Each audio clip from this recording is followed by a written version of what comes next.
জি, আমি ফয়সাল করিম মাসুদ। আহ, বিগত 12 ডিসেম্বর ওসমান হাদির নামে যে ব্যক্তির হত্যা মামলার আসামি আমাকে করা হয়েছে। আসলে আমি এই মামলার সাথে, এই ওসমান হাদির যে হত্যা, এই হত্যার সাথে আমি কোনোভাবে প্রত্যক্ষ বা পরোক্ষভাবে জড়িত না। এটা পুরোটা একটা মিথ্যা বানোয়াট একটা নিউজ বা যেটাই বলেন আসামি আমাকে করা হয়েছে। করার পিছনে বেশ কিছু কারণ আছে, কারণ আমি তার প্রচারণে ছিলাম। আমি তার অফিস বলেন, আড্ডাখানা বলেন, যেটাই বলেন, আমি সেখানে ছিলাম।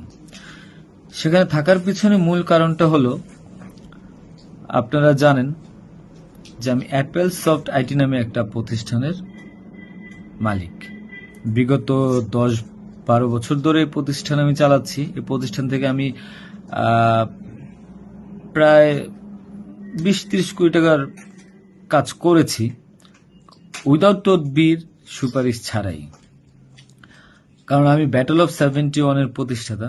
ব্যাটল অফ 71-এর মতো একটি গেম বানিয়ে আমি বাংলাদেশে জাতীয় পুরস্কারও পেয়েছি।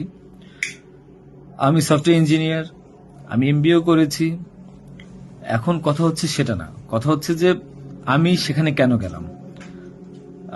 সরকার পতনের পর আমার ব্যবসা প্রতিষ্ঠানে অনেক লস হয়, যেখানে আমি ঋণগ্রস্ত হয়ে যাই। তো আমি কিছু কাজ, নতুন কাজ, আইটির কাজ জমা দিয়েছি। তো আমি তাদেরকে জমা দেওয়ার পর আমি দেখলাম যে তদবির সুপারিশ এখন দরকার হবে, কারণ যেহেতু আমার ব্যক্তিগত প্রোফাইলে এখন কোনো কাজ হচ্ছে না। তো আমি ওসমান হাদির ওখানে যাই, তার সাথে কথা বলি। বলার পর সে আমাকে আশ্বস্ত করে বলে যে সে আমাকে কাজ পাইয়ে দিবে। এই বাবদ সে 5 লাখ টাকাও চায়। আমি 5 লাখ টাকা দিই তাকে। নগদ চেয়েছিল, আমি নগদই দিয়ে দিয়েছি। দেওয়ার পর সে আমাকে বলল, ভাই আপনি অ্যাজ এ ডোনার হিসাবে আপনি আমার যেই প্রোগ্রামগুলো হয় নির্বাচনী প্রচারণা, একটা অফিস দিয়েন, বা প্রচারণে মাঝে মধ্যে একটু ছেলে পেলেরে হাদিয়ে দিয়েন। তো সে হাদিয়েই বলে আসলে বেসিক্যালি। তো আমি এরপরে শুক্রবার আমাকে আসতে বলে, আমি প্রথম শুক্রবার তার সাথে যাই, প্রচারণা করি। সেই সুবাদে আমি আমার 2টা ছোট ভাই নিয়ে গিয়েছিলাম, যারা এলাকার লোকাল। তো এখন তাদেরকে হয়তো আসামি করা হচ্ছে, আমি জানি না। তারা কিছুই জানে না, যেমন আমি জানি না, তারাও জানে না। তো তারপর তাকে আমি 5,000 টাকা দিই। তার সাথে যে ছেলেটা আছে জাবের, তাকে জিজ্ঞাসা করলে জানতে পারবেন, সবার সামনে আমি দিয়েছি, এবং হাদিয়া হিসেবে সে খুব হাসি মুখে এটা গ্রহণ করেছিল। তারপর ওই দিনের খাওয়া দাওয়া শেষ, প্রোগ্রাম শেষ, আমরা চলে আসি। এরপর আমি আমার ব্যক্তিগত কাজে, নানা কাজে ব্যস্ত ছিলাম। হাদি একদিন ফোন দিয়ে আমাকে বলে, ভাই 16 ডিসেম্বর আসছে, আপনার সাথে কিছু কথা আছে, আপনি আসেন। তার হোয়াটসঅ্যাপ মেসেজটা চেক করে দেখলে জানতে পারবেন। আমি কিন্তু তার নেক্সট শুক্রবার দিন, মানে আমি বৃহস্পতিবার দিন, আমি কিন্তু যাইনি। সে আমাকে ফোন দিয়ে নিয়েছিল যে আপনি আসেন, এসে আপনি দেখেন যে আপনার সাথে কিছু কথা আছে, আপনার কাজটার বিষয়ে কিছু কিছু কথা আছে, আর আমাদের 16 ডিসেম্বর প্রোগ্রামে আপনি একটু হেল্প লাগবে। তো আমি যাই।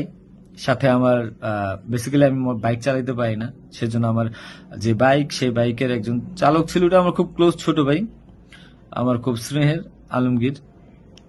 এবং তাকে নিয়ে যাই সাথে করে। যাওয়ার পরে তার সাথে আমি, পতাকা হবে 35 ইঞ্চি, 40 ইঞ্চি, 18 ইঞ্চি, এগুলো জাবেরকে জিজ্ঞাসা করলে পাবেন, তার সাথে লোক, তাদের সবাই যারা ছিল ওই সিসি ক্যামেরা যাদেরকে যাচ্ছেন সবাইকে জিজ্ঞাসা করতে পারেন। এবং তাকে 250 গেঞ্জি বানিয়ে দিতে হবে, এই জন্য কত টাকা লাগবে ডিটেল। এবং ঘটনার দিন আমাকে সে রিকোয়েস্ট করে, আজকে যারাই যে আপনারা দেখছেন হাজার হাজার লোক, শত শত লোক, হাদির তো এত লোক ছিল না, কারণ সে আমাকে নিজেই রিকোয়েস্ট করেছিল যে ভাইয়া আপনি আমাকে 5-10টা পোলাপাইন দিয়েন, আর 16 ডিসেম্বরে 50টা ছেলে পেলে দিয়েন, যেন আমার পতাকাটা ধরতে পারে, আমি প্রোগ্রামটা সাকসেস করে দিতে পারে। তো দেখেন, তো ওই জায়গায় আমি তাকে আশ্বস্ত করি, ঠিক আছে আমি চেষ্টা করব। তো পরের দিন আমি যাই। পরের দিন আর মাঝখানে একটা কথা বলি, আমার এর পরের দিনই দুবাই যাওয়ার কথা ছিল, যেহেতু আমার দুবাইয়ের মাল্টিপল গোল্ডেন ভিসা আছে। আমি এর আগেও দুবাই গিয়েছিলাম। তো আমার একটা কাজে দুবাইয়ের কিছু প্রোডাক্ট কেনার কথা ছিল। তো আমার টিকিটটা আমি ওই দিন ক্যান্সেল করাই, যেহেতু সে রিকোয়েস্ট করেছে, পিছায় দিই। তো সেই বাবদে যেহেতু 10টা বাজে প্রোগ্রাম, তো আমি ভোরবেলায় বের হই, আলমগীর আমার বাসায় ছিল। আর আমার ওয়াইফ, বাচ্চা যেহেতু নরসিংদীতে থাকে, 5ই আগস্টের পর তারা ওখানে সেটেল করে দিয়েছিলাম। তো থাকার পর সুবাদে আমি আমার বোনের বাসায় উঠেছিলাম। আমি কিন্তু অন্য কোথাও যাইনি, বোনের বাসায় উঠেছিলাম ওদিন রাতে। তো ওই বাইক নিয়ে যাই, যেহেতু বাইকটা আমি কিনেছি। তো নাম রেজিস্ট্রেশন হয়নি। তো আলমগীর বাইকটা চালায় আমাকে নিয়ে যায়। তো ভোরবেলা আমরা একটা উবার ডাকি, উবার ডেকে আমরা একটা রিসোর্টে যাই। এটাও সত্য, ওই রিসোর্টে যে মেয়েটা ছিল, ওই মেয়েটা বেসিক্যালি আলমগীরের গার্লফ্রেন্ড। কারণ আলমগীর আমি দুবাই চলে যাওয়ার পর সে যেহেতু এলাকায় থাকতে পারছিল না, তার একটু বাইরে থাকতে হবে। তো মেয়েটা তার কাছে একটা হেল্প চায় বাসা ভাড়ার জন্য। তো আলমগীর তার গার্লফ্রেন্ডকে হেল্প করার জন্য বলে, ঠিক আছে তুমি আজকে দেখা করো, আজকে আমাদের অনেক কাজ, তোমার সাথে আমি পরে দেখা করতে পারবো না। তো আলমগীরের সাথে আমি যাই। যাওয়ার পর 8টা 9টার দিকে আমি আবার চলে আসি, কারণ আমার এই টিকিটটা ক্যান্সেল করতে হবে। আবার হাদির প্রোগ্রামে যেতে হবে, ছেলে পেলেও নিয়ে যেতে হবে। তো আমি প্রিপারেশন নিয়ে সকালবেলা চলে আসি। আসার পর এখানে যে মেয়েটাকে গার্লফ্রেন্ড বানানো, মিথ্যা বানোয়াট একটা প্রচারণা, মানে এর চেয়ে লেম জঘন্য কোনো কিছু হইতে পারে না এই দেশে। মানে আমাকে আসামি করেছেন, ভালো কথা করেন, কিন্তু এইরকম মিথ্যা মানুষের কলঙ্ক দেওয়ার কোনো মানে নেই। সতরা জানেন, ওই মেয়েটা গরিব একটা মেয়ে, মেয়েটাকে ফাঁসাচ্ছেন, মেয়েটাকে দিয়ে যা মন চায় তাই বলান।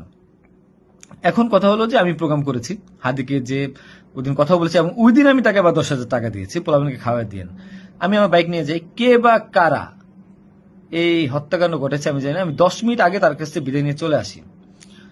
আসার পর আমি বাসায় আসি, যেহেতু আমি যাব দুবাই, আমি টিকিট ক্যান্সেল করেছি। আপনারা দুবাইয়ের টিকিট গুলা দেখতে পারেন। আমি একটু দেখাই একটা জিনিস আপনাদেরকে। এই যে দেখেন আমার দুবাইয়ের মাল্টিপল ভিসা। 1 মিনিট।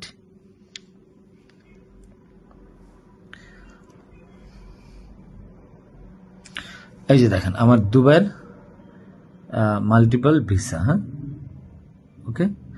আমি এখান থেকে ক্যামেরা যেহেতু দেখা যায় না, আমি এখান থেকে দেখাই। এই যে দুবাইয়ের মাল্টিপল ভিসা আমার স্পষ্ট আছে, দেখেন। ঠিক আছে, দেখেন। আরো ভালোভাবে যদি দেখাইতে চাই তাহলে দেখতে পারবেন কিনা আমি জানি না, একটু ভালোভাবে দেখেন। যাই হোক, এটা আমার দুবাইয়ের ভিসা। তো এরপর আমি এই যে আমার দুবাইয়ের ভিসা, আমার ওইদিন টিকিট ক্যান্সেল করি এবং আমি যাবো আমার কাছে বিদায় নিব। স্বাভাবিক, আমার ভাগিনা একটা আছে 5 বছর বয়স, সে আমার মোবাইলটা ফেলে দেয়। মোবাইলটা ফেলে দেওয়ার কারণে যেটা হয়েছে যে আমার এই মোবাইলটা নেওয়ার জন্য আমার দুই ভাগিনা খুব দৌড়ঝাঁপ করে মোবাইলটা নিয়ে আসে। আমার কাঁধে ব্যাগ ছিল, এখন ব্যাগকে অস্ত্রের ব্যাগ বানিয়ে দিচ্ছে, কিচ্ছু করার নেই আমার, যা বলবে তাই সত্য। আর আমার বাইকের নাম্বার প্লেট চেঞ্জ করে নাম্বার ম্যানহোল থেকে উদ্ধার করা, আমার বাবা 2বার ব্রেন স্ট্রোক করছে, তাকে দিয়ে উদ্ধার করানো, এটা কোন নাটক আমি জানি না।